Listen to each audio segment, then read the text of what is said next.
Assalamualaikum warahmatullahi wabarakatuh. Bismillahirrahmanirrahim. Alhamdulillahirabbil alamin, nahmaduhu ya dzal jalali wal ikram. Assalatu wassalamu ala asyrafil anbiya'i wal mursalin, sayyidina wa maulana Muhammadin wa ala alihi wa sahbihi ajma'in, amma ba'd. Hadratul mukhtarumin yang terhormat Habib Ja'far Al-Musawwa, saya hormati para jamaah sudah sholat maghrib yang berada di ruang utama sholat Masjid Agung Jawa Tengah, para santri Ma'had Al-Quran MAJT Basnas Jawa Tengah, dan para pendengar setia Radio Dais serta pemirsa MAJT TV dan TVku dimanapun Anda berada. Alhamdulillah, di kajian malam ini kita bisa berkumpul kembali dengan keadaan sehat walafiat. Untuk itu, bagi para jamaah, apabila nanti ingin bertanya tentang kajian, yaitu kitab Riyadhus Shalihin, insyaallah akan mengusung sebuah tema tentang memulai makanan dengan membaca basmalah dan mengakhiri dengan membaca hamdalah. Sekali lagi, bagi para jemaah dan para santri yang ingin bertanya nanti bisa langsung ke narasumber kita, guru kita, beliau Habib Ja'far Al-Musawwa. Dan bagi para pendengar serta pemirsa yang ingin bertanya bisa melalui setting WhatsApp-nya Radio Dais di 0821 336 70.000. Untuk mengawali kajian malam ini, mari terlebih dahulu kita membaca Ummul Kitab ala niyatina wa ala niyatikum bi barakati suratul Fatihah. A'udzubillahi minasyaitonir rajim. Bismillahirrahmanirrahim. Alhamdulillahirabbil alamin arrahmanir rahim maliki yaumiddin. Iyyaka na'budu wa iyyaka nasta'in ihdinas siratal mustaqim siratal ladzina an'amta 'alaihim ghairil maghdubi 'alaihim waladdallin. Amin. Selanjutnya mari kita simak bersama-sama kajian malam ini dengan beliau guru kita Habib Ja'far Al-Musawwa. Waktu kami persilakan. Bismillahirrahmanirrahim. Alhamdulillahirabbil alamin. Wa bihi nasta'in ala umuri dunya waddin. Tsumma ssalatu wassalamu ala imamil anbiya'i wal mursalin, sayyidina wa habibina wa syafi'ina wa qurrati a'yunina wa maulana Muhammadin sallallahu alaihi wasallam wa ala alihi wa ashabihi ajma'in, amma ba'd. Bapak dan Ibu, hadirin hadirat yang saya hormati, dan juga para pemirsa MAJT TV dan juga pemirsa TVku serta seluruh pendengar Radio Dais dan juga Radio Gaul FM dimanapun berada, rahimakumullah. Alhamdulillah, kita panjatkan puji dan syukur kita kehadirat Allah Subhanahu wa ta'ala atas segala nikmat yang selalu diberikan kepada kita. Sebagaimana saat ini, alhamdulillah, kita bersama-sama kembali dipertemukan di ruang sholat utama Masjid Agung Jawa Tengah yang kita cintai ini. Kita dikumpulkan dalam rangka mengikuti kegiatan rutin, yaitu kajian yang diadakan oleh Ketakmiran Masjid Agung Jawa Tengah ini. Mudah-mudahan apa yang nanti saya sampaikan bisa bermanfaat untuk kita semuanya dalam rangka guna meningkatkan kualitas keimanan, ketakwaan kita kepada Allah Subhanahu wa ta'ala. Amin ya rabbal alamin. Saya masih melanjutkan bab tentang memulai makan dengan membaca basmalah dan mengakhirinya dengan membaca hamdalah. Ini yang kemarin saya sampaikan, bahwa setan itu akan senantiasa menunggu apabila ada orang yang mau makan. Ketika ada kesempatan, yaitu seseorang yang makan tidak membaca basmalah, maka setan masuk. Perlunya apa?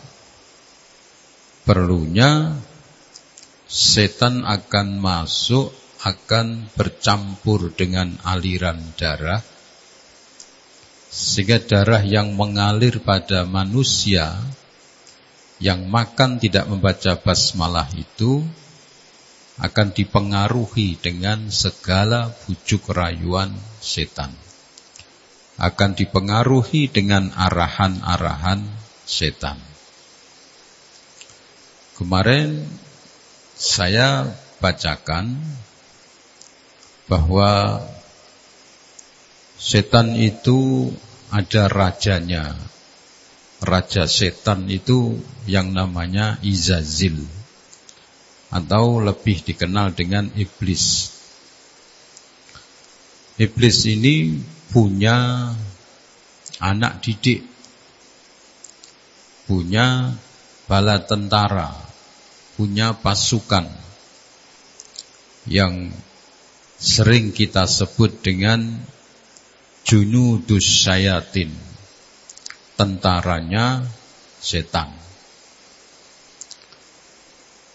Dan bangsa jin itu jumlahnya jauh lebih banyak daripada manusia. Di samping proses menular atau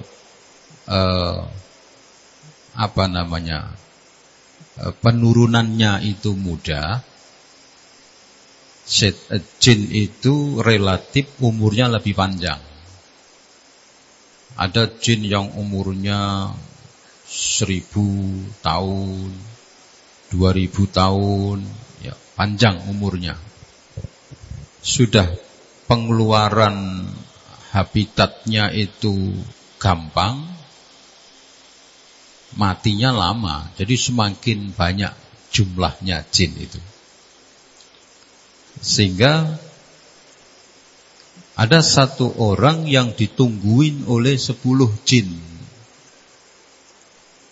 Satu orang ditungguin oleh 10 jin yang semuanya itu menggoda.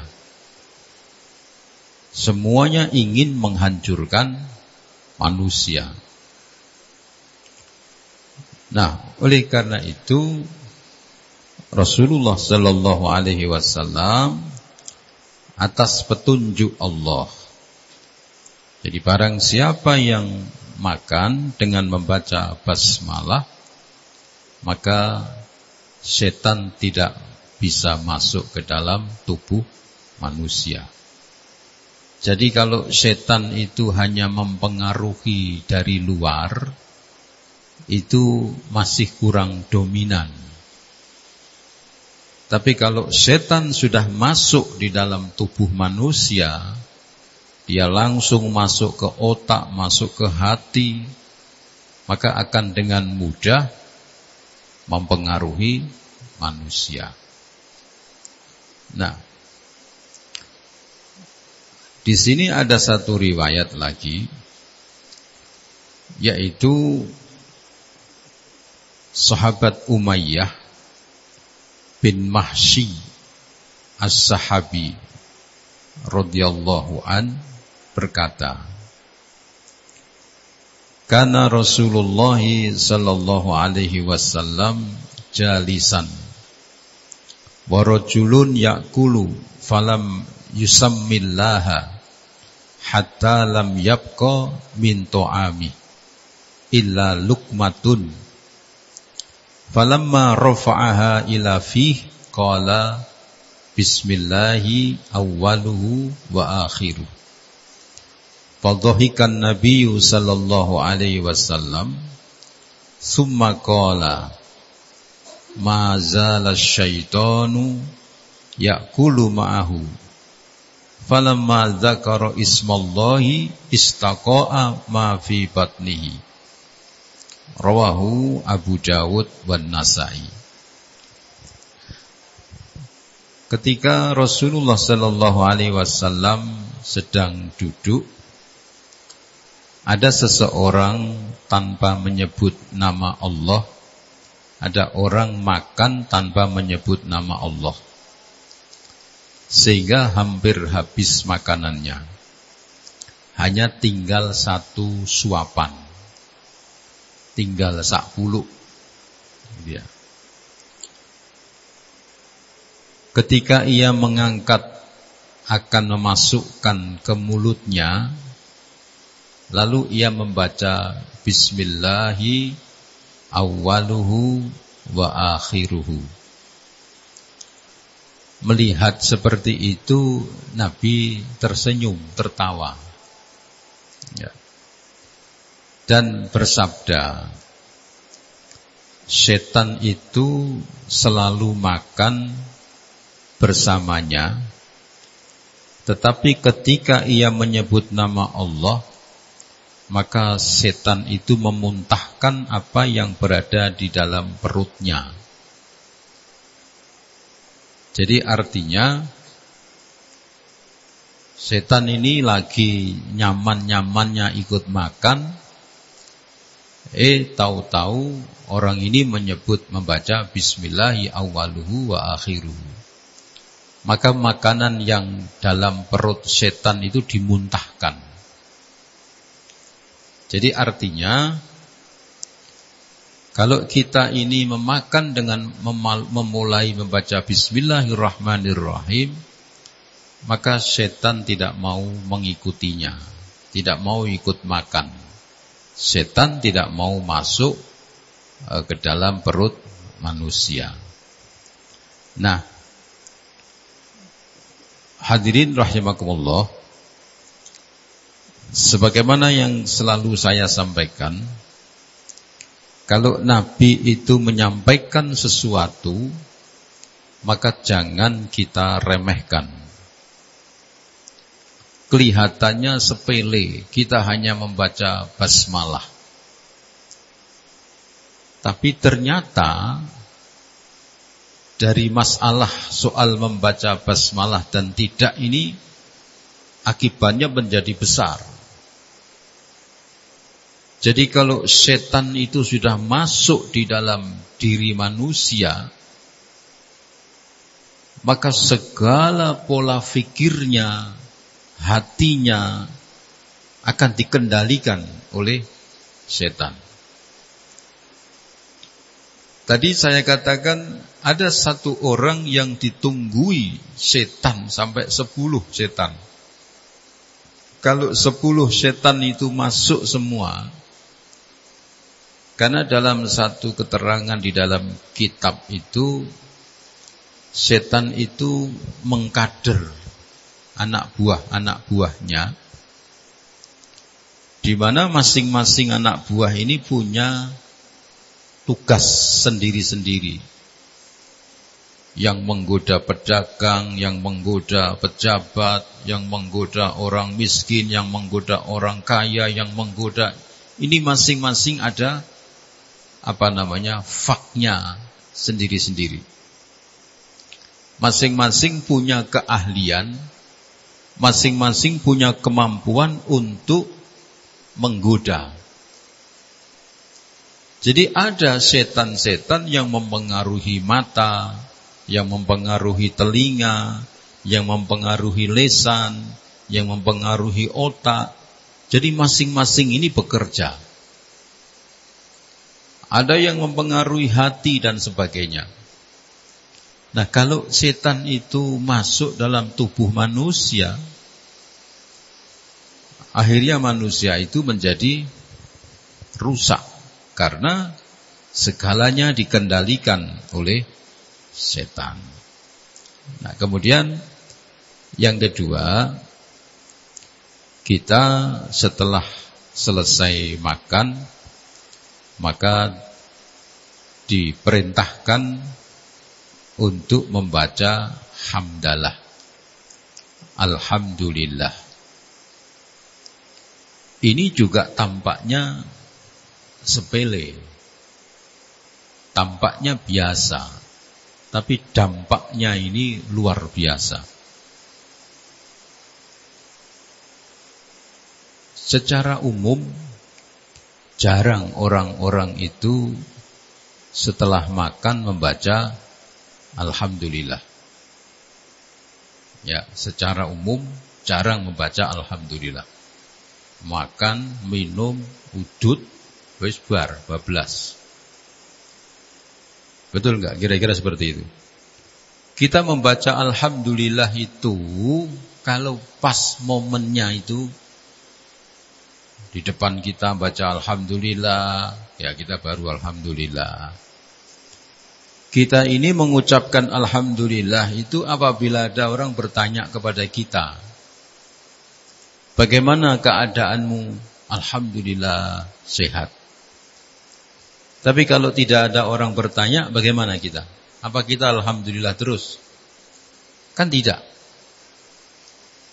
Padahal alhamdulillah itu adalah pintu bersyukur kepada Allah Subhanahu wa ta'ala. Jadi bersyukur itu pintu awalnya adalah mengucapkan alhamdulillah. Orang yang membaca alhamdulillah, yang menandakan orang itu bersyukur kepada Allah Subhanahu wa ta'ala, maka janji Allah ini enggak main-main. La in syakartum la azidannakum wa la in kafartum inna adzabi lasyadid. Dan sungguh jika engkau benar-benar bersyukur kepadaku, la azidannakum, maka pasti akan aku tambah. Dan apabila kamu kufur atau ingkar, tidak mensyukuri nikmat-nikmatku, inna adzabi lasyadid, maka siksaku sangat pedih. Jadi kalau tidak syukur itu diancam dengan siksa. Tapi kalau kita bersyukur, maka Allah akan la azidannakum, akan ditambah. Nikmat Allah itu ada dua. Nikmat yang zahiron, ada nikmat yang batinan. Lahir batin. Nikmat zahir itu berupa hal yang terlihat. Makanan, uang. Kalau batinan itu yang tidak terlihat. Orang makan rasa nikmat, itu berarti nikmat zahir batin. Ada orang makan wujudnya enak, tapi ketika dimakan dia tidak merasa enak. Mungkin kurang, mungkin tidak enak rasanya, mungkin begini, mungkin begitu, sehingga tidak merasa enak, tidak puas. Nah, orang yang diberikan nikmat zahir dan batin itu ada wujud materinya dan merasa puas. Kalau saya sering mengatakan bahwa cukup itu tidak harus banyak, dan banyak itu belum tentu cukup. Ya. Jadi cukup itu tidak harus banyak, dan banyak itu belum tentu cukup. Wah, duitku kurang. Mau dikai duit ijek kurang terus. Karena banyak itu tidak menjamin cukup. Cukup itu ada di dalam hati. Ya, jadi kalau kita merasa, oh cukup, ya sudah. Orang makan nasi sama tempe sambal cukup. Enggak ada kuahnya, enggak ada kerupuknya, enggak ada ininya. Kalau kita merasa cukup, puas kita ini. Nah, orang yang merasa cukup itu adalah yang menerima nikmat zahiran wa batinan. Nah, itu bisa kita rasakan, bisa kita dapatkan apabila ketika kita menikmati rizki dari Allah Subhanahu wa ta'ala, kita mengucapkan Alhamdulillah. Rasulullah sallallahu alaihi wasallam itu ketika selesai mengangkat hidangan beliau membaca Alhamdulillahi hamdan katsiran thayyiban mubarakan fih ghaira makfiyin wala mustaghna anhu rabbana. Segala puji bagi Allah dengan pujian yang banyak, baik dan penuh berkah yang tiada terbalas dan sangat dibutuhkan, wahai Tuhan kami. Jadi mengakui kenikmatan atau pemberian dari Allah Subhanahu wa ta'ala, maka dengan demikian Allah ridho apabila hambanya ini ketika diberi oleh Allah kemudian dia mengucapkan Alhamdulillah, maka Allah ridho. Begitu. Nah, apabila Allah ridho, maka Allah pasti akan menambahkannya. Nah, hadirin hadirat rahimakumullah, mungkin ini jadi koreksi kita. Ya. Kadang ada orang mengatakan, lah yo urip kok ngene terus, kok ora ono perkembangane, gitu ya. Bisa jadi orang itu kurang bersyukur. Bisa jadi orang itu kurang menerima pemberian dari Allah. Jadi ini perlu kita koreksi diri kita masing-masing. Kenapa kok saya seperti ini? Maka coba kita bersyukur. Karena orang yang bersyukur itu hatinya akan tenang. Orang menerima sesuatu, dia hatinya akan tenang. Hati yang tenang itu akan menumbuhkan pikiran yang baik, akan menumbuhkan aura yang baik. Dan orang kalau pikirannya tenang, auranya baik, relatif orang lebih senang. Begitu. Ada tuh orang jualan, kadang-kadang kita mau beli itu rasane wegah. Delok jlungrenge rupane wonge rada piye ngono lho ketoke. Merengut, pokoknya auranya enggak enak lah. Ora sumeh. Wong semakin wedi, semakin wegah. Ya karena pikirannya tidak tenang. Tapi berbeda kalau ada orang yang jualan itu sumeh dan sebagainya. Ora gampang nesu, ora gampang ngamuk. Konsumen itu senang. Itu kan bermula dari rasa syukur. Orang kalau sudah berangkat rasa syukurnya kuat, auranya bagus, ya, hatinya tenang, orang melihat itu senang. Begitu. Wong meh tuku wajahe njagedut sik ngono, auranya peteng. Walaupun wajahnya kulitnya putih, tapi kalau auranya gelap itu ya tetap orangnya nangke, gitu ya. Jadi dalam tema ini apa yang diberikan oleh Allah Subhanahu wa taala dalam soal makanan, jangan lupa pertama kita membaca bismillahirrahmanirrahim, dan apabila selesai ucapkan alhamdulillah, walaupun itu hanya makanan kecil. Ya, ucapkan alhamdulillah. Karena dari situ siapa tahu ini mendatangkan ridho Allah Subhanahu wa taala. Siapa tahu dari hal yang kecil kita mensyukuri, kita menerimanya, maka Allah menjadi ridho kepada kita, Allah menjadi sayang kepada kita, sehingga Allah akan senantiasa terus menambahkan kenikmatan-kenikmatannya kepada kita semuanya. Mudah-mudahan kita selalu menjadi orang yang senantiasa membaca basmalah dan membaca hamdalah kepada Allah Subhanahu wa taala. Amin ya rabbal alamin. Saya kira cukup.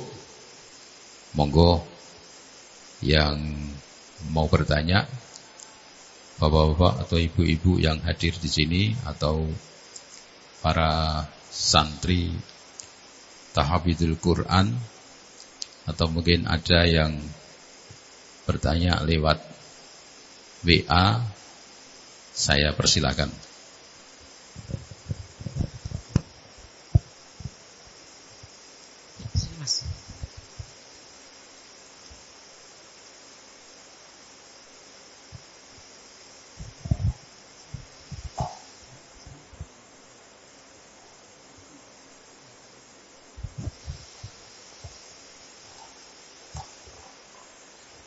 Assalamualaikum warahmatullahi wabarakatuh. Izin bertanya, Beb. Ini ada titipan pertanyaan dari teman kuliah saya. Jadi, Assalamualaikum Beb Jafar.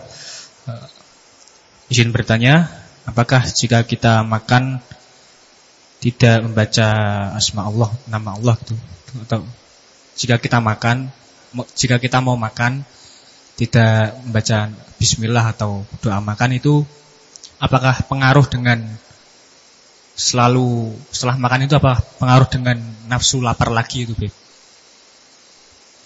Kadang kan jika orang udah makan, selesai makan tidak membaca apa-apa dari asma Allah itu, katanya selalu laparnya datang terus setiap selang beberapa waktu begitu, Beb. Terima kasih. Assalamualaikum warahmatullahi wabarakatuh. Waalaikumsalam warahmatullahi taala wabarakatuh. Nggih. Terima kasih. Mungkin kita sering mendengar kalau ada orang makan banyak terus dikomentari, kuwi sing mangan kuwi prewangane. Pernah dengar gitu ya? Sing mangan prewangane kuwi ora umum. Mosok wong kaya ngono kok mangane 3 piring. Ora umum. Ternyata itu memang benar. Ya. Itu memang benar. Jadi begini. Jin atau setan gitu ya. Ya, jin itu ada yang baik, ada yang tidak baik. Jin itu makanannya, makanan pokoknya dia itu tulang, bekas orang makan tulang-tulang itu. Tulang ayam, sapi, kambing, ya, itu. Yang kedua darah. Itu makanannya jin. Makanya kalau kita makan daging-daging atau ayam, sapi ataupun kambing di rumah itu, tulangnya jangan sampai menginap, langsung dibuang. Karena itu mengundang jin. Dia akan datang, dia akan makan di situ. Walaupun hanya dikelamuti lah. Saya juga nggak tahu proses makannya gimana, tapi itu makannya seperti itu. Tapi jin itu bisa menikmati beraneka macam makanan apabila dia masuk ke dalam tubuh manusia. Jadi jin itu lebih menikmati makanan yang beraneka ragam itu apabila masuk ke dalam tubuh manusia. Maka dari itu yang tadi saya katakan, ono jin 10 nunggoni menungso, ya sak perlu arep mlebu untuk menikmati hidangan-hidangan. Karena ketika dia masuk, maka orang tadi tidak merasa makan. Dia sadar makan, tapi tidak merasakan kenyang dan sebagainya. Setelah itu baru dia merasa. Mungkin jenengan pernah mendengar ada orang yang kerasukan setan, terus diusir sama orang pinter gitu ya. Terus orang tadi minta syarat, jinnya itu minta syarat. Aku gelem metu, tapi aku njaluk mangan kembang sak wakul. Yo, metu tenan yo. Dikasih kembang satu keranjang. Itu dimakan, habis. Begitu dia keluar, asing wong kesurupan ya semaput. Wetenge kebak kembang. Barang jene wis metu, kembang sak weteng ning jero kabeh iki, sak keranjang ning jero weteng. Ya gaber-gaber toh. Tapi ketika makan, dia tidak merasa karena yang menikmati jinnya itu. Jadi kalau ada orang makan, sudah makan kok lapar lagi, bisa jadi seperti itu. Itu namanya makanan yang tidak barokah. Tapi kalau coba Allahumma barik lana fima razaqtana wa qina adzabannar, bismillahirrahmanirrahim, bleng, maka insyaallah akan terasa kenyang. Jadi nek wong ngeleh terus, wah hati-hati iki. Ya, bisa jadi penyakit. Ada penyakit yang wong ngeleh terus kayak diabetes itu kan lapar terus, haus terus. Tapi kalau orangnya sehat, tidak punya penyakit ini, penyakit itu, kok isine makan tidak terasa itu. Wah, itu bahaya itu. Itu jangan-jangan sing mangan perewangan iku mau. Jadi ternyata memang benar seperti itu. Jadi jin itu lebih menikmati makanan pokoknya. Jadi kalau makanan pokoknya itu tulang-tulang, ada darah, itu jin makannya itu. Tapi dia lebih menikmati apabila dia masuk ke tubuh manusia, maka hidangan yang macam-macam itu dia lebih menikmati. Wono gudeg, wono gadu-gadu, wah jin ini malah begitu. Daripada tulang karo itu kan bosen ini. Mangane ayam goreng, gurih, wah jin seneng itu. Makanya jin itu selalu standby. Nek wis mlebu ning jero kok ayem, ya wis mempengaruhi. Kongkon ngene, kongkon ngene, kongkon ngene. Jadi otaknya jadi otak jin, setan gitu. Ya. Saya kira itu ya. Ayo, yang lain ada enggak? Masih lumayan waktunya. Monggo sini, maju sini. Monggo merapat ke depan sini.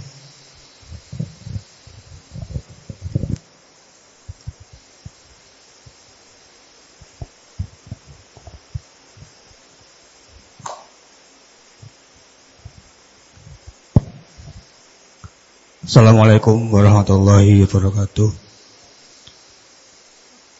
Tadi Pak Ustadz bilang katanya kalau kita bersyukur maka Allah akan menambah nikmat kita ya.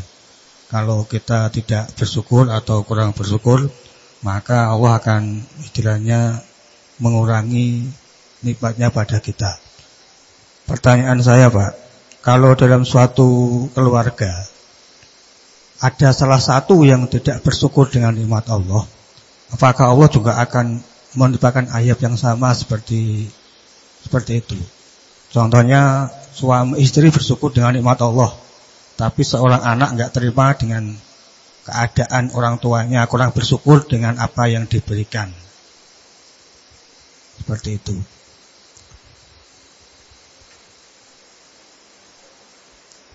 Pertanyaan itu, apakah satu orang yang tidak bersyukur dengan nikmat Allah itu, anaknya, itu akan berefek pada suatu keluarga itu dengan istilahnya itu kena azab semua atau gimana pertanyaannya? Demikian. Wassalamualaikum warahmatullahi wabarakatuh.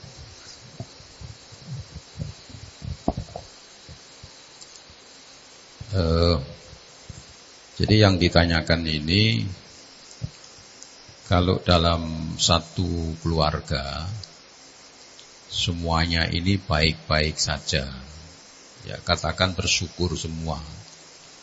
Namun ada satu anak yang tidak bersyukur. Apakah dampak dari anak yang tidak bersyukur satu ini akan mengena seluruh keluarga? Gitu ya. Ya tidak. Ya. Jadi bersyukur itu kan individu antara kita dengan Allah. Ya, syukur itu kan ibadah individu antara kita kepada Allah. Jadi kalau kita bersyukur pada Allah, maka Allah akan menambahkan kenikmatan. Kalau tidak bersyukur, ya Allah akan menyiksa. Makanya orang yang tidak menerima pemberian Allah, maka dia selamanya akan merasa kurang. Dia selamanya akan merasa panas, akan iri, akan jengkel. Dia akan seperti itu. Jadi akan selalu su'dzon. Kok begini, kok begitu, kok begini, kok saya enggak, kok saya ini yang sukses kok ini. Itu terus seperti itu. Dan itu hanya menimpa kepada orang yang tidak bersyukur itu. Jadi tidak mempengaruhi yang lainnya. Tidak mempengaruhi kakaknya, ibunya, bapaknya, ataupun anaknya. Hanya terkait antara dia dengan Allah Subhanahu wa ta'ala. Itu ya. Jadi dampaknya tidak bisa mengena ke yang lain, tapi hanya mengenai yang bersangkutan. Begitu. Ye. Ayo, yang lain masih ada waktu. Kurang 5 menit. Monggo.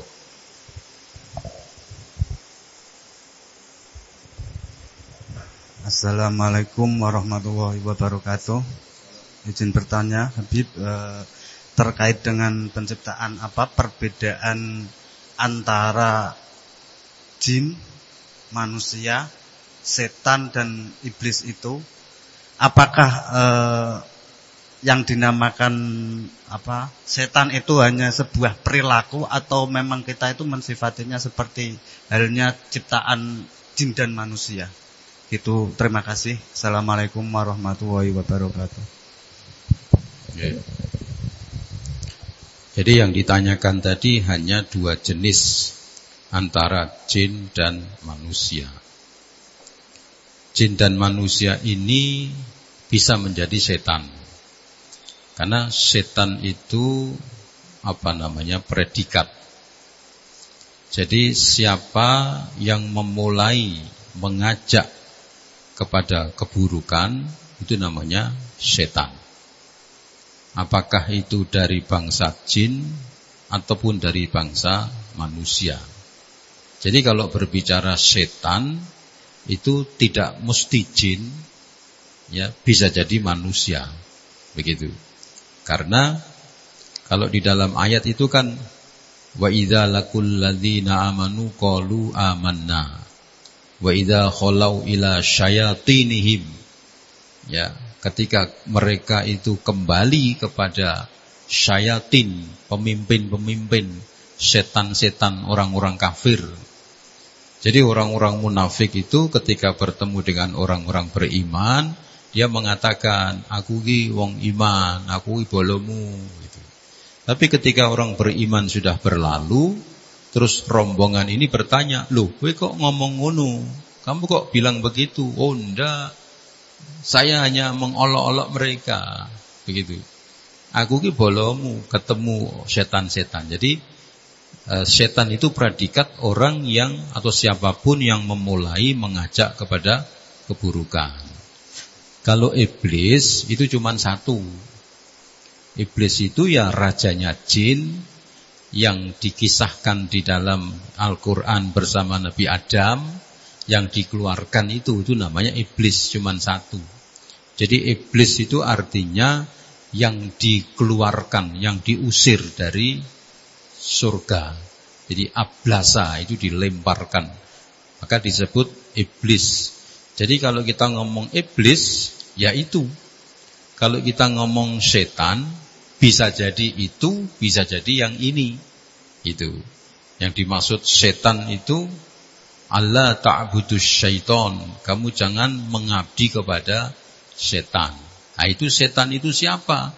Bisa jadi iblis, bisa jadi setan-setan yang mengajak, atau manusia dan jin yang mengajak kepada keburukan. Jadi intinya iblis itu cuma satu. Kalau setan itu bisa terdiri dari jin dan bisa terdiri dari manusia. Alladzi yuwaswisu fi sudurin nas minal jinnati wan nas. Jadi yang membisik-bisikkan, yang mengajak kepada yang tidak baik, yang terdiri dari jin dan manusia. Ya, jadi manusia bisa jadi setan, jin bisa jadi setan. Tidak semua jin itu setan, tidak semua manusia itu setan, sama kedudukannya. Pokoknya yang mengajak kepada keburukan itu namanya setan. Gitu ya. Terima kasih dari saya. Mohon maaf. Akhirul kalam, wallahul muwaffiq ila aqwamit thoriq. Assalamualaikum warahmatullahi taala wabarakatuh.